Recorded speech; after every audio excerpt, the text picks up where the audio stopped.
What's up guys, in this video we're going to be going over this punk grunge effect. I think it looks pretty nice, pretty creative, and I'm going to spill all the sauce in this video, so make sure to stick around until the end if you want to learn a new fire effect. Right before we start, I need to let you know that the wait is finally over. New Wave Effects V2 is finally out. So many of you guys like New Wave Effects. It is definitely my most popular preset pack, and now V2 is finally out. If you want to get those trippy effects, those grunge effects, basically all of the New Wave effects that you're going to see from artists like D Savage, Santana, 9 Vicious, make sure to check these out. But wait, it's not over. On top of that, we're also running our first BOGO sale of the year. So our first buy one get one free. That means that if you cop, let's say for example, New Wave V2, you can get any other editing pack of your choice for completely free.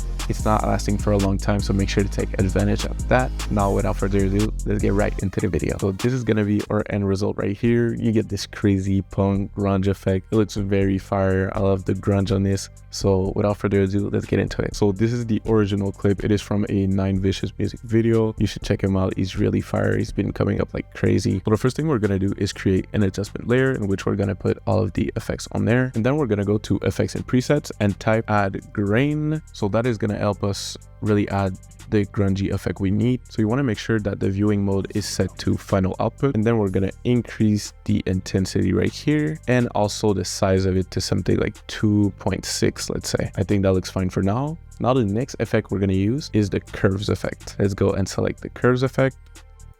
And now we're going to make a dot on the shadows right here, and we're going to make it till something like this. And then we're going to grab the highlights and we're going to drag it on something like this. Yeah, maybe something like that.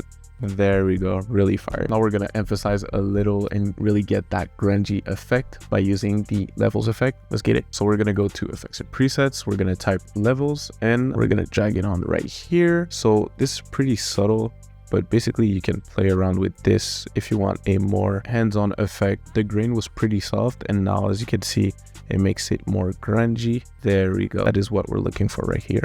Now the next effect we're going to apply is lumetri color, because we're actually going to be making it black and white as I showed you earlier. So in basic correction, we're going to turn down the saturation to something like this.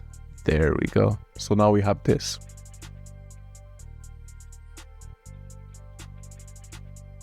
So now we're pretty close to our final result. One thing that we're going to do is we're going to go in and out of the effect. So we're going to start off with the original clip. Then we're going to go into our punk grunge effect, and then we're going to go out of the effect. Let me show you. So we're actually going to make the adjustment layer. We're going to make it go in, out, then in, and then out. So we're going to cut this part right here. So for now we have this.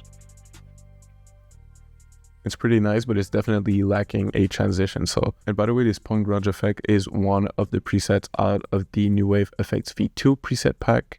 I'm going to show you right here. So let's say I turn this off, create a new adjustment layer. You can just drag it on, punk grunge, and you have it right here. So you basically have it as a drag and drop preset. It's one of my favorite effects on there. Let me show you a couple other ones. So we also have these crazy hits and shakes. That was one thing that was not in the New Wave Effects V1. I really made sure that it was a complete pack. So you get trippy presets, grunge presets, and also some hits, some crazy transitions in there. So let's say we create a new adjustment layer. We have this crazy hit that's called Best Shake.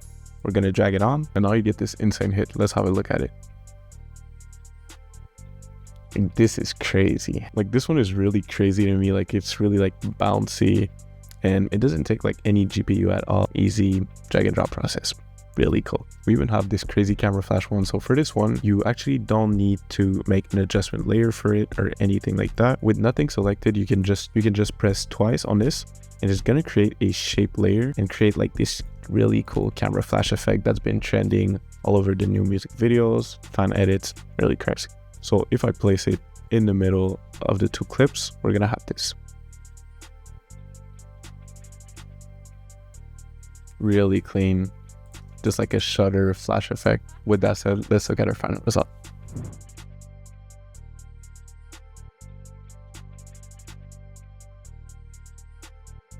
So that was it for today. Thank you so much for watching. If you enjoyed this video and if it brought you any value, please consider subscribing, and please let me know in the comments what type of tutorials you would like me to cover next. I'll see you guys in the next one. Peace.